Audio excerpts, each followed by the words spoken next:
there's no like room for bias for a player. We don't hate your favorite player, so there's that. Do you have a big jersey collection? Yeah, I've got about 1 or 2 for every team. I've got Austin Eckler on right now. Typically, when there's one game a night, I try to wear a jersey of a team that I think is going to win the game. So right, I've got the Chargers winning. So you got the Chargers. You got the Chargers getting the dub. So this will, just so people know, this will be released on Friday. So we will not hold you to the result of that game. But I'll just cut this out if the Broncos win. It'll be fine. Yeah, right, exactly. I love hearing though about like jersey collections. I'm a big, or at least I feel like in my like the last like 5-7 years or so, I haven't been collecting as much as I used to. But I was very, very into, especially like in my 20s, like I was very into getting obscure players. Like as many, like I kid you not, I have a Selvin Young jersey in my closet right now. Like just the most random, obscure, like what's the craziest one that you've got? Well, like the ones that I've been getting a lot recently are either Walter Payton Man of the Year winners or nominees, since like I got some earlier in life and then find out some of the things some players did off the field. And I'm like, I don't want that jersey. So I'm figure if I get Walter Payton Man of the Year, either winners or nominees, those are generally players that are a well representation of the league. So that is stick with those players. That's an incredibly logical and thoughtful way to buy jerseys. Honestly, that you more than likely won't be burned by them. You know, like you said, doing something stupid. I never even thought of doing something like that. I'm sitting here and I remember I went and I took a trip to Seoul, South Korea to visit a friend like 12, 13 years ago, a really long time ago.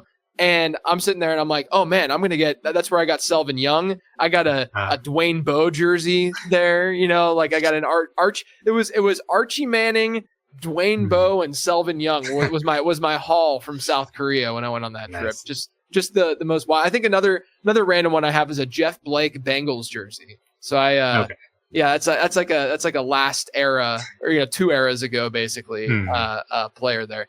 Speaking of Cincinnati, you're in Cincinnati, right?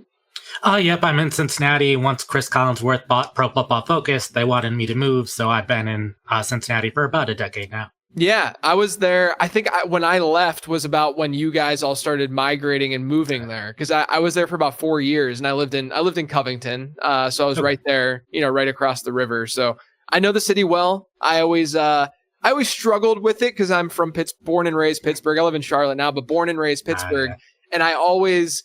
It was sort of like, because the two cities are comparable, just like as cities and as cultures and stuff like that. And so I would always tell people, because you have pride in the city that you grew up in, that Cincinnati was literally just a worse version of Pittsburgh.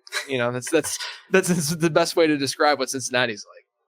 But, yeah, I've always when I'm wearing the jerseys, if it's a Steelers game and I think they're going to win, I'm like, okay, don't go out with this jersey on, just wear it while I'm on the inside. So people don't get the wrong idea about me or something. That's right. I was in Cincy during like the peak. Steelers were just beating the snot out of them every single year. But the Bengals were good. It was like sort of in like the end of the Terrell Owens era, and like Ocho Cinco was there. I actually. When I lived there, I went and got a free movie from Ocho Cinco. So shout out Chad Johnson, or I guess I should just call him Ocho Cinco. My wife and I were at Newport on the Levee, right? You know Newport on the Levee, of course. And we see this giant line of people, and we're like, let's just follow what they're doing, because they're just there's like multiple floors to the movie theater that's there, and like the movie area that's there. And I'm like, let's just follow them. Like we're young, we got nothing else to do. And we followed, and it just so happened to be that it was Ocho Cinco, and we went and we saw Bad Teacher, the movie, for free, and we got popcorn, we got some pop, and it was a great experience. Saw him in the bathroom afterwards, thanked him. But yeah, man, that was a fun time for the Steelers-Bengals rivalry, especially if you were on the Pittsburgh side of that rivalry during that time. But yeah, so you've been at PFF for a long time now. I feel like. We've known each other for a decent amount of time. You've been at PFF throughout that entire time frame.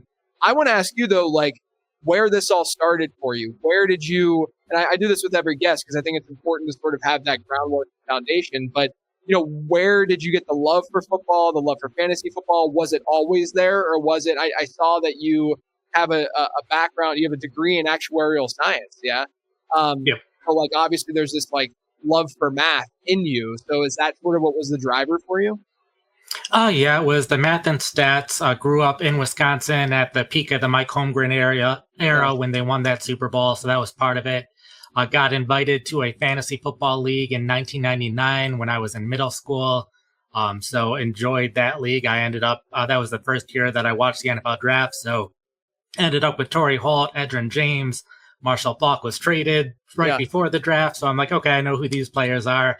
Ended up with just a bunch of Colts and Rams and ran away with the league. So I have been playing fantasy football ever since.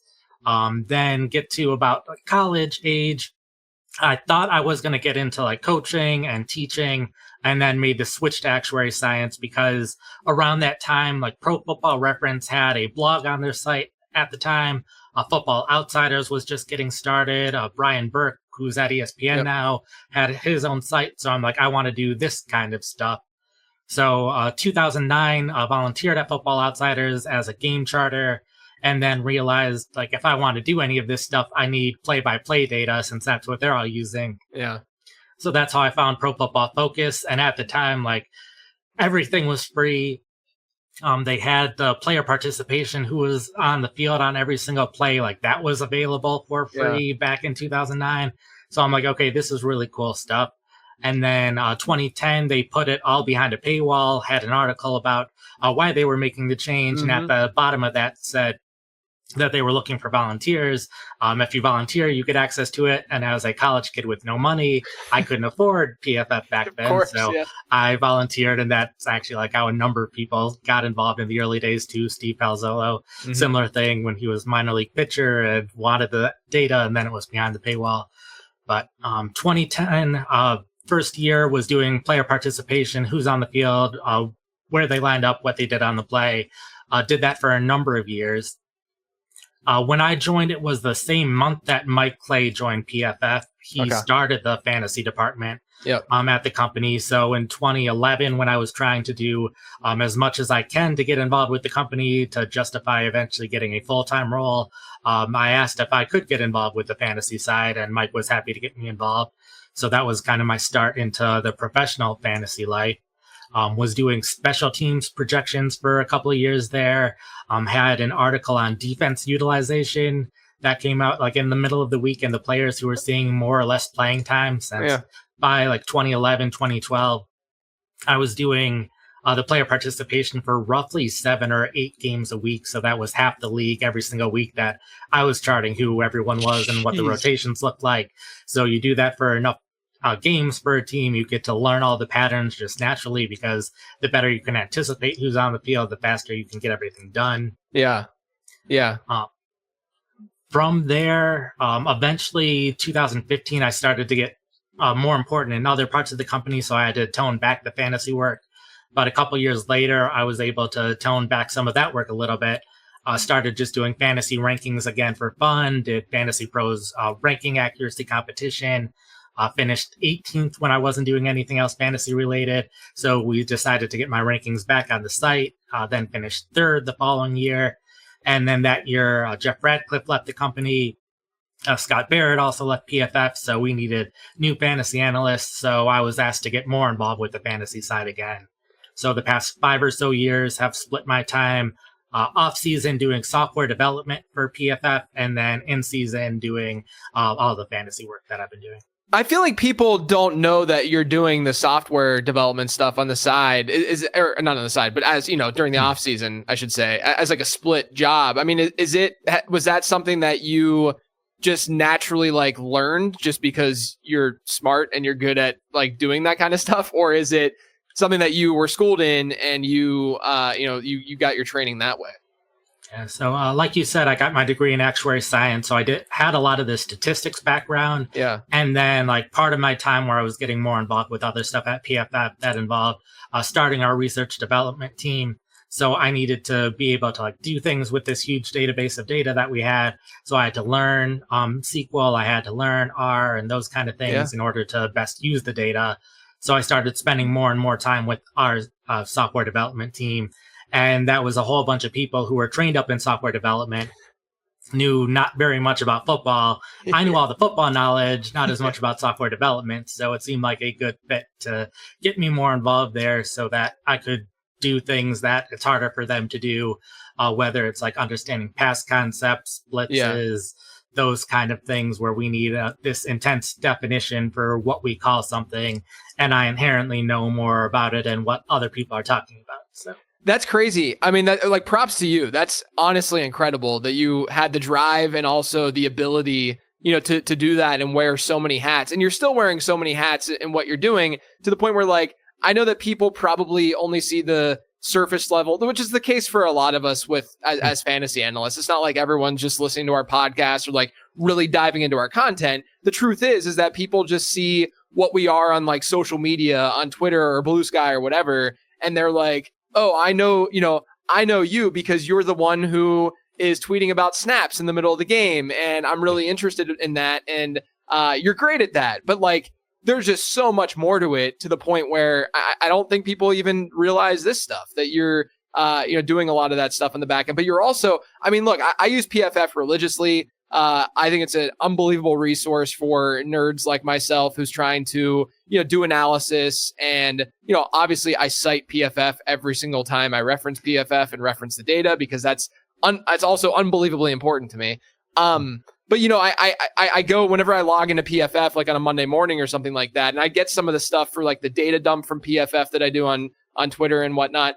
And there's like 4 articles from you on the site already. And I'm like, man, this dude is out of his mind creating this stuff. And to know that you're also doing the software engineering, I just like, props to you, man. It's a really awesome path and journey that you went down. And by the way, there was some overlap with me and you at PFF. I was at PFF for 3 months at one point, where I had not started at Numberfire yet. It was my first year doing fantasy analysis. This is back in like 2012. And Clay messaged me, brought me on, and I did 3 articles. I think one of them was like on like Roddy White, one maybe like Pierre Garçon too. And I did these articles, but then I got a job at Numberfire, so I couldn't be doing this stuff at PFF. But I always like to tell people I worked at PFF. There was like a 3-month period where I was a PFF analyst and writer, and I would have been there with you at that time, which is cool. I'll go track down those articles, since I was trying to remember what I was even writing back in like 2011, 2012. I knew I was doing fantasy football stuff for us, but I'm like, what was I actually writing? Yeah. I mean, I look back, and I'm sure you feel the same way, but I look back at my analysis back then, and I'm like, this is honestly embarrassing. Like I'm embarrassed for myself. But what people don't realize, like if you go back and listen, or even or read, or if you go back and listen to like old podcasts and stuff, I mean, that's what was available at the time. Like we didn't have not only that, but I think just naturally you get more reps and you just get better at like knowing what to look for and all that kind of stuff. But like we didn't have that much available to really work with. Like target share wasn't even like a thing. We were just looking at raw data, raw targets. Like we weren't thinking that deeply because some of that stuff just wasn't introduced at the time. And so, it's always, again, embarrassing going back and looking at that kind of content. But then at the same time, you feel a little bit encouraged in the fact that you're not that bad anymore, or as bad as you used to be. One thing I want to ask you: you've been at PFF for so long now. What do you think has been the biggest benefit of working at PFF? I think it's probably 2 things. It's the data and the people.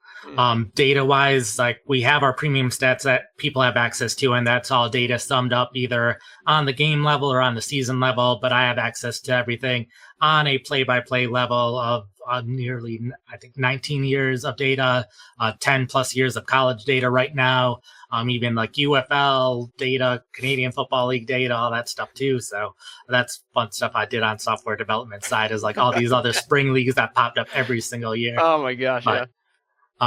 So having that, and then also having all of that tied to footage, so I can very easily, like, if I want to watch every interception of Patrick Mahomes' career, I can get that set up and watch that within a minute if I needed to. So I can easily do that with the data. So that very much helps me with my analysis, having both access to the data and the film. Yeah. And then just the number of people that have come in and out through PFF throughout my 15 years there, and being able to have worked in so many different departments in terms of data collection, research and development, software development, and fantasy. Like, there are people who worked at PFF Fantasy that I didn't even realize worked at PFF Fantasy at one point. But plenty of people who have gone on and have very successful careers in the fantasy football space.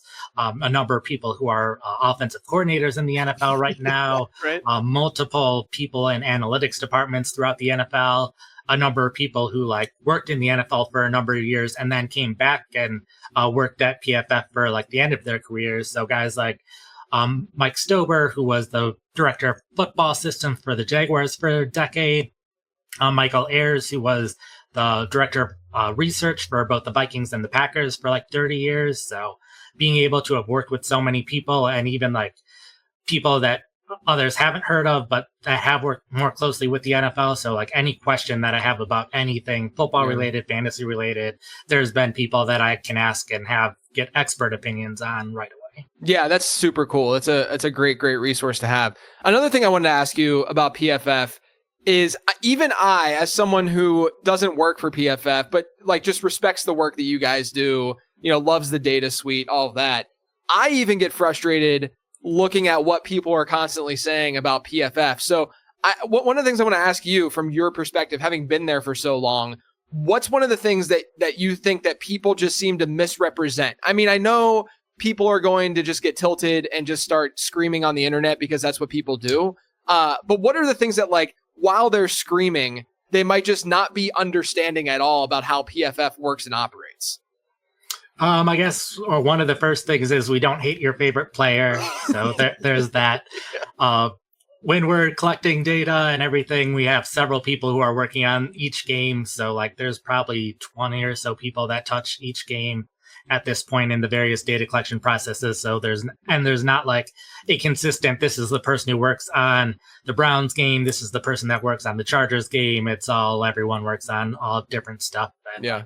It's a lot of it's college too, since there's only like the 16 NFL games each week. There's 100 plus college games each week if you go far enough down. So we've got people working on all those levels. So there's no like room for bias for a player, and wouldn't even make sense for us to be biased towards a player because we sell this to teams, we sell this to other people, we sell this to consumers. Right. If there is a bias in there, people aren't going to buy our stuff. So it doesn't make sense for us to have it. An interesting thing that I saw recently, Andrew Kramer of the Minnesota Star Tribune had an article about a week ago on Brian O'Neill, the Vikings right tackle, and how O'Neill didn't necessarily agree with some of our stuff, but a lot of that was we are process-based, or we are result-based, and they care more about the process of like, if they mess up their footwork a little bit, but still successfully make their block, we don't care about that stuff. We are still going to grade you positively for making the block however you do it. I don't care how pretty a pass looks. If you get the pass to where it's supposed to be, we're going to grade that pass positively. Yeah. So we aren't too worried about the technique, where players are concerned about that. So like it can be understandable that what we view a player as and what a player might view themselves as, it makes sense that those things are different. We're just trying to be better than what's already out there, of like simple things like if a pass goes right to a receiver's hands, it bounces off their hands, it's an interception, it's bad for fantasy, it's bad for their expected points, but we can still say, no, that was a good throw. So we are still trying to separate out the players from each other, but it's still results based of if the player did what they were supposed to be doing, regardless of their technique. Yeah, I think that's actually a really important thing that I haven't really thought deeply about, because I mean, I've seen players themselves obviously just like go out and get angry and say like, this is stupid, why is my grade this whenever X, Y, and Z happen. But I would assume that they're going to critique how they performed based on, their craft and just what they know about the game, or what they know about how their body works, right? As opposed to, you talking about more of the result-based stuff. This episode is sponsored by Underdog. Underdog is the easiest place to play fantasy sports, and they give you a ton of different games and contests to choose from each week. If you think drafting is over because the season started, you'd be wrong. You can draft teams over there each week in literal minutes. Right now, if you sign up on Underdog with promo code LATEROUND, you not only get a deposit offer of up to $1,000, but you also get access to my rest of season rankings. Those will be emailed to you once you sign up. But when you sign up, you have to use promo code LATEROUND. Head to underdogfantasy.com or download the app to do so. Again, that's promo code LATEROUND. Now back to the show. Are there often disconnects between, what a defender, let's say, is supposed to be doing? And this is something that people always bring up, right? Like assignments, right? Like placing blame and stuff like that. Like I've always viewed it, and I'd love to hear your insight on this. I've always viewed it as this is a imperfect science, but it's more perfect than what else is out there in a way. Like you're never going to be 100% accurate with everything, whether you're grinding film or whether you're grading things and you're trying to, this is essentially just putting numbers to the film, but you're never going to be 100% accurate. This is just the most accurate that you will find based on this insane process that you guys have put together. And so, do you have the playbook and do you know the assignment for this middle linebacker who, bit whatever, do you have that or not? I understand the critique, but at the same time, I've always viewed it as over the long run, I would assume that evens out a little bit, number one, but also if you kind of approach this as this is an imperfect science and it's not a for sure kind of thing, and this is just another layer to your analysis, I think it's a lot easier to kind of consume that. Is that the proper way to think about that?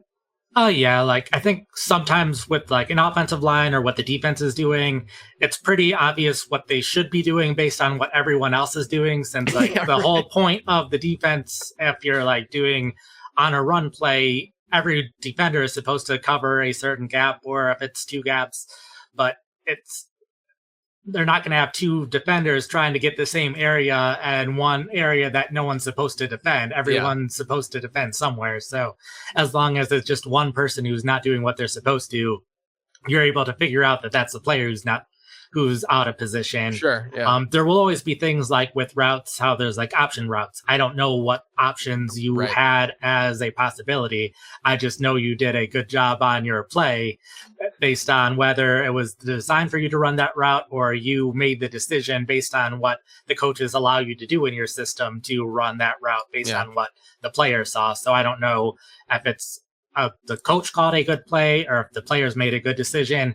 We don't know that level, but that's like when teams are scouting each other, they also don't know that level. Yeah. Like Brian Burke had a good thread on Twitter a couple of days ago, or it might have just been yesterday, of like when people complain about EPA, for example, they're like, EPA is a team stat.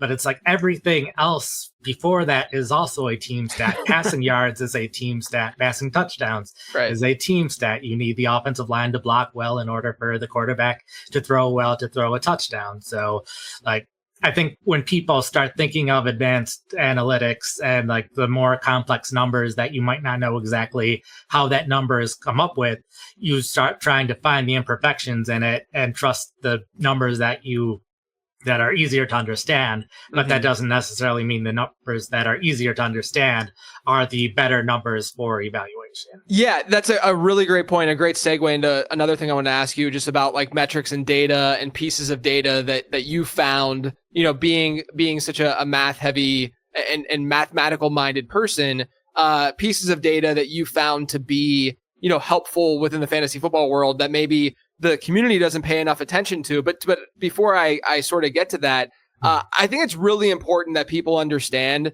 that when you or I or anyone who is pretty data heavy, and that's going to be a lot of fantasy analysts, because this is a numbers driven game that we're playing at the end of the day, right? Like it matters deeply to at least wrap your head around what these numbers are saying.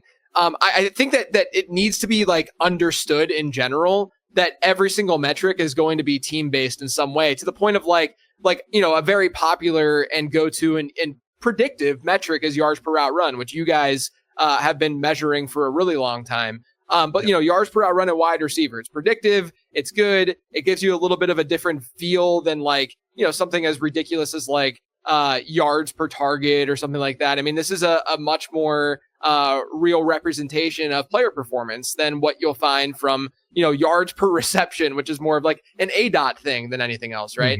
But with yards per route run, you can then take that to the next level and say, okay, how many wide receivers are on the, is this wide receiver running in a lot of 11 or 12 personnel, where obviously if they're in 11 personnel, there's going to be more wide receivers that they're competing for targets with, which is going to naturally drive down their total yards. Or like if there's bad quarterback play, it's going to obviously impact a player's yardage total, you know, like it doesn't mean that the metric itself is bad. It just means that there's always context. There's always a gray area that we need to look at and deal with this stuff. So now with that being said, I do want to ask you though, like, are there any metrics that you've dealt with or that you've seen that you think the fantasy community might not be high enough on or understanding enough that it even exists?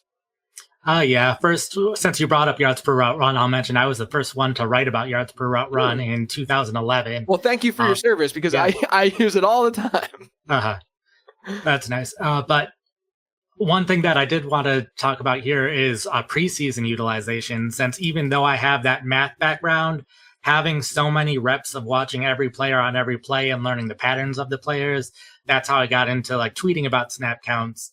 And then the last couple of years I've been doing it on the preseason as well. And even though there's like a whole bunch of games where there's really nothing to take away, like the Rams aren't going to play their starters throughout the preseason. Yeah. The only thing to know is, hey, they didn't play this one player, so maybe they actually do like this player. So there's those things. But like looking back at my top 10 recap on the first week of the preseason this year, almost all of them played out over the course of the season. Of like Christian Kirk didn't play in 12 personnel. It was like only 2 plays, but we saw the same thing last preseason. It played out for 1 week last year, and then Zay Jones gets injured, so Christian Kirk goes back to being an every down receiver. So then I look silly for the rest of the year. Yeah, but this year, Kirk continued to be the third receiver and not playing as much in 12 personnel. The Jaguars offense didn't play as well throughout the year, so that also contributed to Kirk not playing as well, but his playing time was down this year compared to what it's been in past years. So like that's an example of, it was just one drive in one preseason game, but there are things to take away of what happens there if you've seen enough of the preseason and can understand what is noise and what's not noise. Like another one, Xavier Worthy played a lot with the starters in the first preseason game. That doesn't necessarily mean that Worthy is going to be good, but it at least means he's going to see the playing time if he's already playing with the starters in the first week of the preseason. Sam Laporta, Jahan Dotson, 2 players the year before that, they played as starters in the first preseason game. That continued to be the case the entire year. Whether or not one was good, one was not good. Yeah. But it was still, that they're going to play, where other rookies, you're not as sure if they're going to play. Yeah. I think that's a really, really good call out. Something that, folks seem to be way too focused on actual production in the preseason as opposed to just the usage side of things, when the usage side seems to be something that we could really gain an edge with. So look, let's get into some fantasy football takes and stuff that's gone on this year. It's been, in my opinion, a pretty interesting fantasy season. There's been some interesting stuff that's happened at the running back position. Some of the high end wide receivers haven't panned out. But what's the thing when you look back now that we only have 2 weeks left in the fantasy season, but when you look back, what's like the one thing that's probably surprised you most about this 2024 campaign? I think the tight ends have been the most frustrating for me, and which tight ends actually improved compared to which tight ends we thought would improve this year. Since going into the year, it already felt like it was going to be a weird year for tight ends. Yeah. Since we had Travis Kelce, George Kittle, Mark Andrews, TJ Hawkinson, 4 guys who were just consistently top 6 tight ends and at least fantasy points per game every single year for a number of years. Darren Waller was also in that conversation. So it seemed like we had that consistency at tight end, but we knew we had these older tight ends getting older. We had a bunch of young tight ends that we thought would do well. And really the only 2 young tight ends that have panned out are Brock Bowers and Trey McBride, where almost all of the other young tight ends did worse in fantasy points per game this year than last year. And then we have all these older tight ends, Jonnu Smith, Will Dissly, Taysom Hill, Mike Gesicki, Austin Hooper to go along with Kittle. Those are all of the tight ends who improved the most year over year, outside of like some backup tight ends like Brenton Strange did better this year. Noah Gray did better. Tucker Kraft, who was a backup a lot last year. So like all of these tight ends who did see improvement, all these older tight ends that we didn't really think about too much before the season. Yeah, did you have you did some work on this, right? Earlier this season, where do you have a theory as to why? Because when I looked at the data, the first couple of weeks were really, really bad, like atrociously bad for tight end, to the point where, I saw regression coming, and it has come to some degree, maybe not to last year's levels or what have you, like in terms of the higher end tight ends and whatnot. But, they started out really, really bad, and it hasn't been, like you said, a great season for a lot of tight ends. Kyle Pitts, Dalton Kincaid have both been pretty atrocious. I mean, Mark Andrews, I still don't think people realize how much he's just living on touchdowns. His usage is down pretty dramatically year over year still. I mean, last week he still only had like an 8 or 9% target share despite finding the end zone. But what was sort of the reasoning? And I can't remember when I remember you wrote something about it and you did a little research on it, but what was some of the reasoning that you found as to why maybe tight end scoring was down in 2024 compared to some of these recent seasons? Yeah, so I did this around week 2 or week 3. There were a lot of teams that were having different tight ends in 11 personnel versus 12 personnel. They were happy to have different tight ends on the field just based on their personnel grouping. And that was happening for a quarter of the league, which we hadn't really seen much of in previous years. And I think probably the biggest thing is the number of wide receivers that have come out of college that have done well. I feel like heading into this year and a couple years before this, teams were heading more towards tight ends being this dynamic weapon that you can have kind of a positionless offense where you can confuse defenses and maybe face a base defense with the tight end on the field and take advantage of that in the passing game. Where now I think there's just too many good wide receivers in the NFL that teams are happy to just have one tight end on the field in the passing game. And because passing has been so successful in recent years, defenses are more playing against the pass, which has made running more successful. So we've seen all these running backs who are doing better this year than we've seen in other years. And I think part of that is teams are having their run blocking tight ends on the field more often. And even though typically on pass plays, you have your passing tight end, your run plays, you have your run blocking tight end, but you can't be that transparent and obvious of a tell of, okay, this guy's on the field, so it's 100% a run. Teams just can't do that. So you're seeing all these plays where a run blocking tight end is on the field and it's a passing play. And this happens even more at the goal line or near the end zone. So you get more of these blocking tight ends who are scoring touchdowns. Like we saw Josh Oliver have a nice stretch of games for a couple weeks, even though he's the clear run blocking tight end for Minnesota, but he's on the field a lot. And Atlanta, we've seen this with Kyle Pitts. His playing time just completely bombed out because Charlie Warner is one of the top run blocking tight ends in the league. So he's helping the run game out, and Pitts therefore is not on the field as much. Yeah, I mean, I think that's a really, really important point to make. And it seems like there's sort of a trickle-down effect, and it impacts literally everyone in fantasy football to some degree, where if passing is let's just make it simple and say it's lowered or worse or lessened versus previous seasons, if you think about what a tight end is doing on the field, it's usually not the tight end's not always going to be, and usually not going to be the first read for a quarterback, right? So if a quarterback is, number one, not playing as well, probably not progressing as well, through his options, and, maybe just going to his top wideouts instead of opting to that tight end, that's a bad thing. But then if teams are also, to your point, leaning on the run a little bit more, that's been helping these running backs perform better. And running back health obviously has helped a lot this season, until the fantasy playoffs hit. But running back health has been very, very good and fortuitous for, the good running backs in the league. Yeah. And so because they've stayed healthy and because these teams are leaning on the run a little bit more, that also is having an impact on just the playing time for these pass catching tight ends. So it's sort of like this double, it's just two things that are going on right now that are probably making it just combined, making it a really bad situation where quarterbacks aren't necessarily playing as well, or at least develop like going through the progressions as quickly. And if they're not dropping back as much, they're obviously not going to see as much volume either. When passing attacks, basically what I'm saying is when passing attacks are worse, tight ends are going to be impacted probably more than wide receivers are, just because they're sort of like the secondary options in their offenses to begin with. And if passing touchdowns are lower, touchdowns are driving tight end scoring more than any other position in fantasy because they're not doing as much from a receiving standpoint in terms of accumulating yards and receptions and stuff. So I think it's a really important note to make. Would you imagine though that next year it's just going to make Brock Bowers and Trey McBride that much more valuable in fantasy football? Oh, yeah, I think they're going to pretty well skyrocket in value. Like, just thinking about 2025 rankings and like 2 or 3 weeks ago, it's like there's no way that I need to talk that much about Brock Bowers over the next year because everyone's going to have him at tight end 1. Right. There's no debate. Trey McBride's number 2, no debate.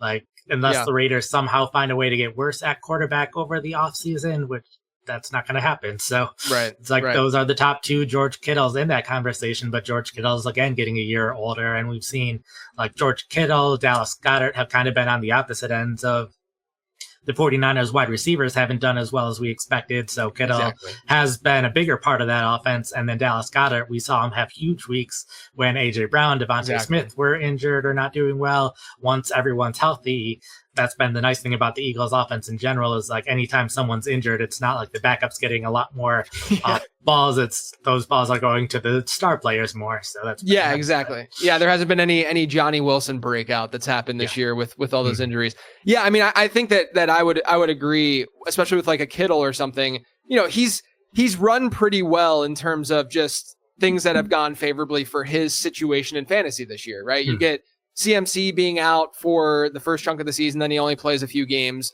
You have Brandon Ayuk, tearing his ACL. And then there's Deebo Samuel, who I want to ask you about. Deebo, what's going on, man? Like, what's going on with Deebo? I might have to rely on him in a semifinal in Dynasty this week. Please tell me that I'm not going to lose everything because of that. Hopefully he can get some production in there. I think a lot of this is probably just injury related. Like the injury reports over the course of the year, he's been listed with a rib injury, an oblique injury, a wrist injury, a calf injury, and an illness all at various points this season. And like we know teams aren't always reporting everything on the injury report. So as long he hasn't been on there for the past couple weeks, but I would not be at all surprised if he is dealing with one or more of those things. It doesn't, like looking at the film, it doesn't look like he is quite the same player he was. And I think almost out of any wide receiver in the league, Deebo Samuel's the one who, like, if you looked at his avoided tackle rate, was leagues better than all the other wide receivers. So if any wide receiver needs to be athletic to make moves, to make big plays, it's Deebo Samuel. So if he's not 100%, he can't do the things that make him great.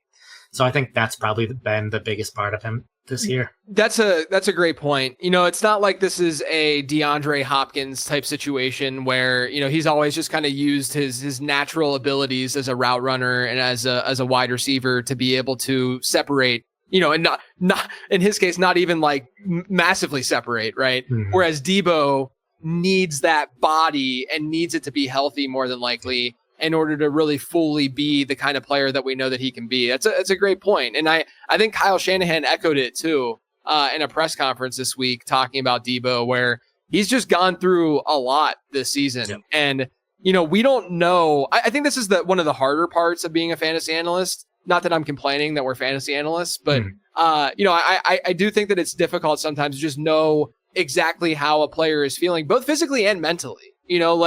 Like there are things that we cannot, we just cannot know, based on, like, of course, there's great people who are doing great injury related analysis now that we can kind of piggyback off of and get information from.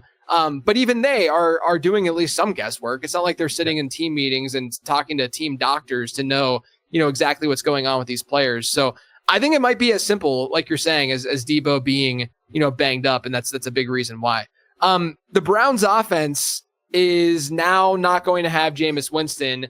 And this is actually the decision. I would love to ask you on the spot.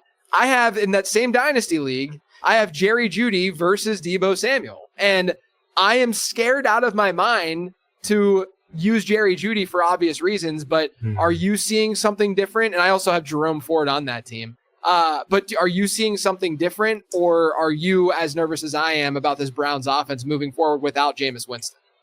I'm definitely nervous about them. I did move Jeudy down my rankings by around 10 to 15 spots. So I think I have Jeudy slightly ahead of Samuel right now. Yeah. I think I have Jeudy right around wide receiver 30.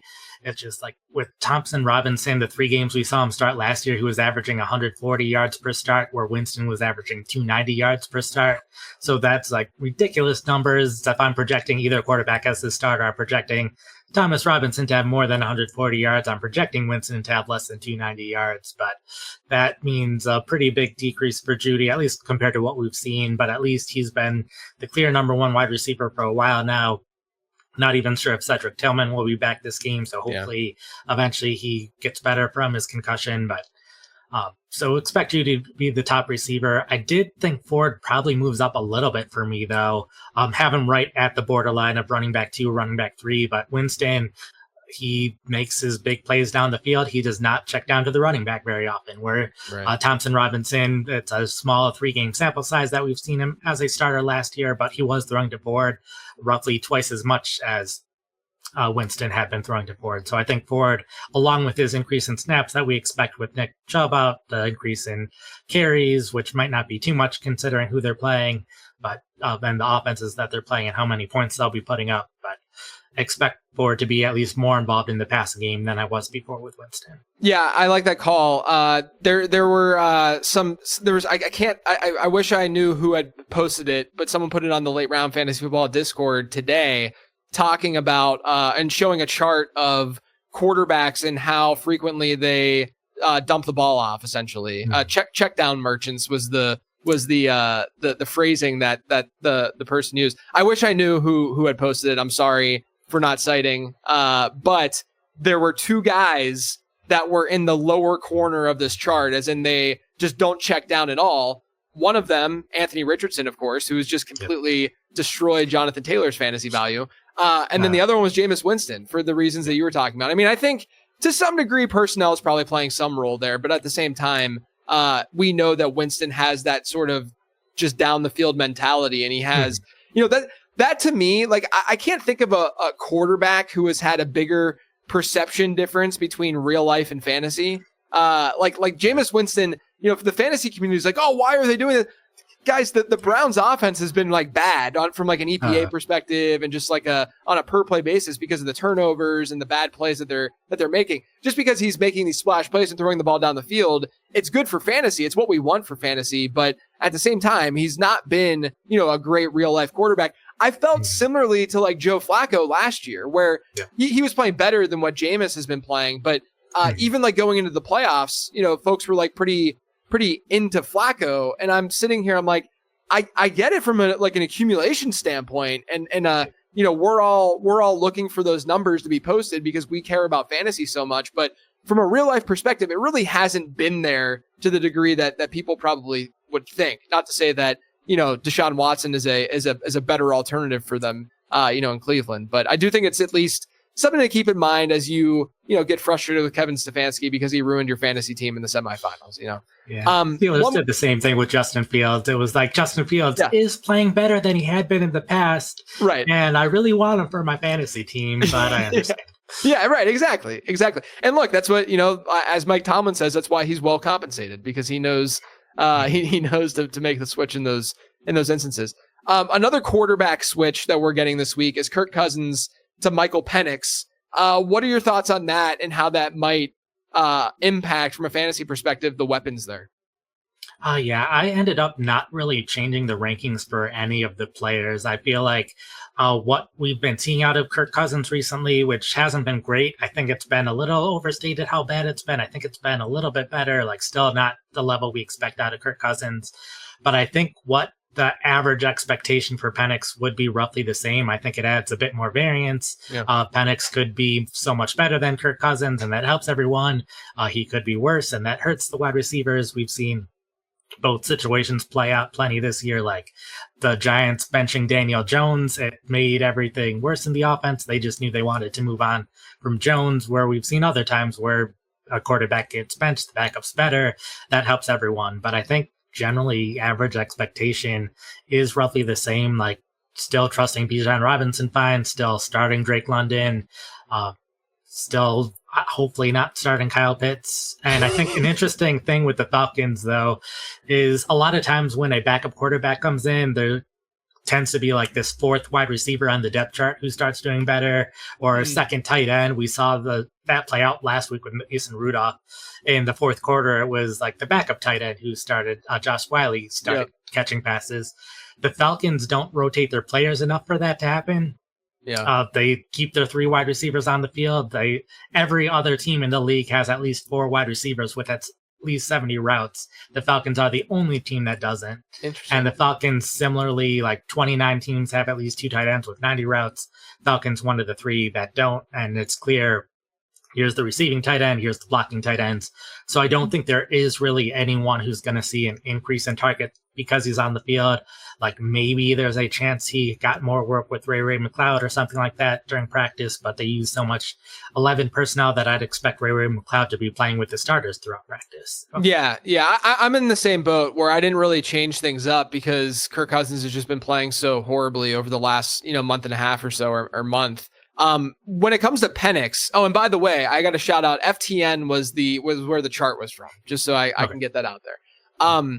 But yeah, so with Penix himself, are you optimistic about what he might be able to bring to the table as a fantasy asset? Like one I think kind of interesting dilemma that people might have would be like Patrick Mahomes versus Michael Penix this weekend. Like, do you think that that's a reasonable question to ask, or do you think, no, you can't start the rookie, there's no way I'd go in that direction, just play Patrick Mahomes? I'm probably playing Mahomes just because, like, there is definitely a chance that Penix could be excellent this week, but there's also a chance that, like, he could throw an interception on the first play and it's like, okay, let's just go back to Kirk. Yeah. And that's all you get. So, like, it's such an unknown situation that it's hard to trust it for 1 week in fantasy. And, like, even if he has a good game, I don't know if I'm trusting him in a fantasy championship. Like, outside of Superflex leagues where that's different, but single quarterback leagues, like, you're stuck with who you have, basically. That's the hard part about this time of year and about like stashing. This isn't something that I had thrown on the show sheet, but I think it's at least an interesting conversation. But like today we learned that Isaac Guerrero is probably not going to play this weekend, right? And we look at the San Francisco backfield and we see, number one, San Francisco obviously not really competitive anymore. But the backfield now, you have Patrick Taylor, and then they recently, a few weeks ago, signed Izzy Abanikanda, who, in my opinion, from like a football perspective and schematically, I think fits what they would want to do in this offense with the running and what they have done with their running backs in the past. But the problem is you can't go into week 16 playing Izzy, right? Yeah. You can stash him and maybe all of a sudden they give him a bell cow workload. But the issue is if they don't give him a decent workload and maybe they just split the backfield and that's a favorable outcome for Izzy. Like if we were in week 4, and this were going on, you could stash Izzy, and then maybe in week 4, he sees like 40% of the backfield, and then in week 5, that climbs a little bit more, and then climbs. But it's just so hard to imagine a world where it just becomes his backfield that it's so predictable in week 17 that you're slotting him in as an RB2 in your championship. Like I think that's kind of where we're at to some degree with a guy like Penix. Is that how you're kind of looking at things too with the final 2 weeks of the season?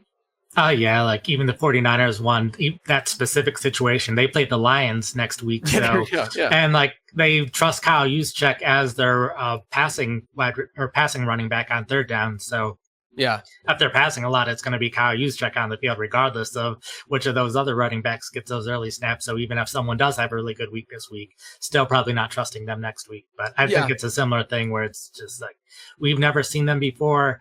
With running backs, I can trust it a little more because so much more of running backs is volume-based, where quarterbacks is more how well you're performing. So I think there is a pretty big difference between trusting running backs versus trusting quarterbacks at this point of the season.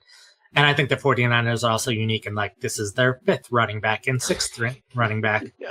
And, like, Keyshawn Vaughn was on the practice squad and is on the roster now. So, like, he could get involved, too. So, because they're so far down the depth chart, we don't know what they might do. Where I feel like almost any other team, if their starter goes down, we can pretty accurately predict how snaps would get distributed between the other running backs. Yeah, it's a great point. One last question about just a player-specific, team-specific thing. The Texans' passing attack has been probably one of the bigger disappointments from a fantasy perspective this year. I mean, Nico Collins has gotten his, but we've seen CJ Stroud really struggle this year, statistically at least. Obviously there's other things going on, but at least from a fantasy perspective, he has. Tank Dell hasn't played well. We had Stephon Diggs go down. I think most people thought that we'd see a little bit more from Tank Dell post Stephon Diggs. What do you think is going on with Houston? And is there, and look, I'm not having you on here to throw your boy under the bus, nothing like that. But Is it scheme? Is it offensive line? What's going on in Houston right now? I think it was a combination of a couple different things. He has graded better this past 2 weeks, so things have started to look up a little bit. I think the offensive line was part of it. Kenyon Green was not grading well as a pass protector. They recently moved Juice Scruggs from center to left guard, put Jarrett Patterson at center. Patterson's been playing better as a pass blocker, not quite as much as a run blocker. So I think fixing the offensive line helped a little bit. I don't think Tank Dell is playing as well as last year. Yeah, there have been a couple of plays where they could have gotten the ball to Dell, but I just don't think he is doing the same things that he was doing last year. So I think that's part of it. Part of it was also losing Diggs, and I think they just had a rough stretch of games in there. Played the Packers, Colts, Jets, and Lions 4 back-to-back weeks, and those are 4 of the better secondaries, both in terms of PFF grades as well as preventing fantasy points to quarterbacks. So I think part of it was just who they were playing as well. Yeah, are you optimistic about 2025 with the passing attack, or do you think that we're gonna maybe see something in the middle of what we saw Stroud's rookie year to what we've seen this year?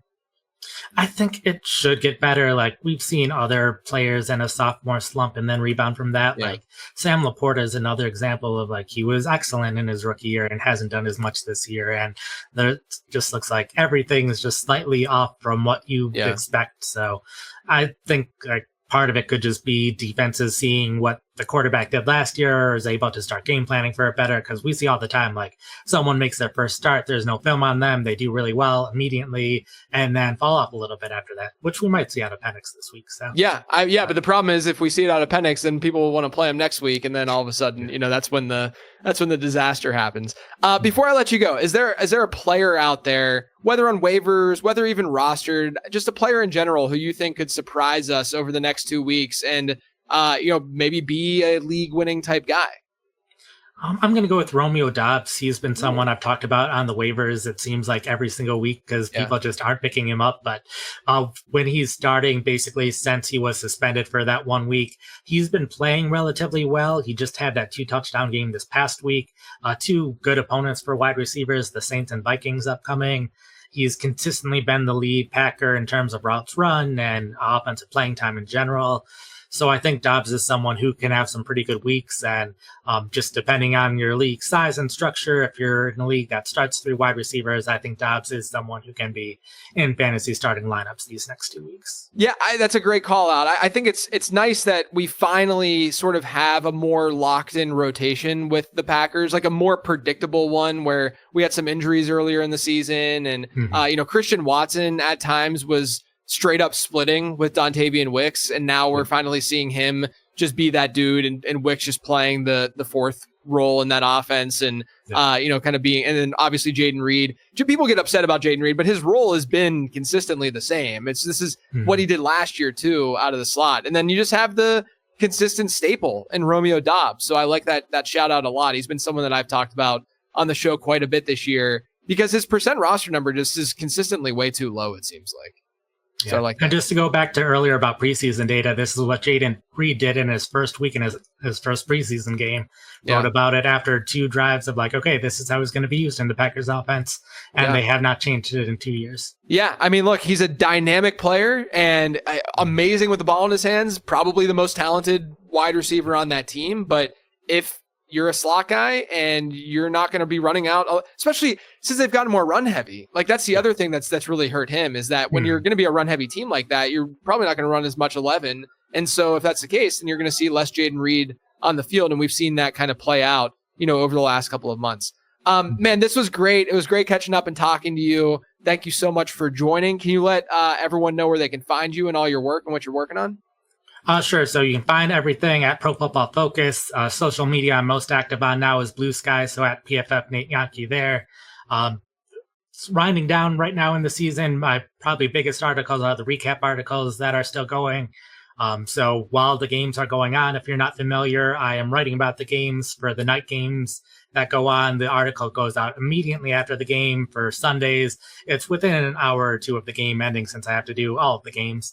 But the recap articles are there. And then upcoming, I know we talked earlier about me switching my role with software development for part of the year. this will be my first off season doing fantasy football full time. Awesome. So I will be writing more articles. We'll be doing more podcasts. We'll have 2025 rankings and dynasty rankings, for example, going out early January. So if you're interested in those kind of things, they'll be up at PFF as well. That's awesome. Are you going to be doing any like prospect type stuff, or more so just focused on like the dynasty and redraft stuff of the existing guys? I'll be doing some prospect stuff for Sweet. sure with all the college data we have. Yeah. An awesome resource. And dude, I mean, you do awesome work as well. One of the hardest working guys in the space. There's no doubt. Definitely check out Nate's work for sure. I'm on Twitter and on Blue Sky at Late Round QB. You guys can check out all my stuff over on lateround.com, of course. And as always, for the last time, because this is the last Late Round Perspectives episode of the fantasy season because of the schedule next week, thanks for tuning in.